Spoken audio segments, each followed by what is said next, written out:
Gaafii itti aantu ko jettu adeerri hankoo abbaan kiyya addunyaa irraa deemee halkan dukkana keessa dhufee duuba haadhatiyya barbaade walciyaadu billah duuba mana keessaan jira rabbii kee sodaadhu shari'aa Muhammad sodaadhu isii jettuuniin dhagaya shari'aa Muhammad sodaadhu jechuun suni maal jechuu akkuma san ammallee haadhaa fi abbaa kiyya haadhaa fi adeera kiyya kana eega jarri walitti dhufan wal heeruman fakkaatti anammoo adeera kana gammachuu irraa hin qabu waan san eegaan dhagaherraayi ammoo isaan waan san naan beekanii akkami ta duraati yaa gabritti rabbi hamma dandeessutti namni tokko gowaan hamtuu arken usu haadhateetii fi nama saniifillee toltuu yaaduudhaaf mirga guutuu qabda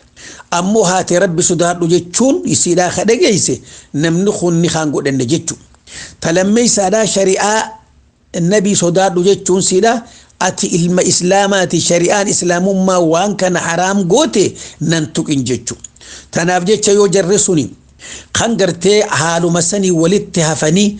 adeerri keessan haate hagartee wajjin jiru taate waan kanarratti usun kee baaxili haadhateetii wajji haasawi namni kuyyoo hamtuu wajji jiraatan akka addaayyaa an godhuun dirqama keeti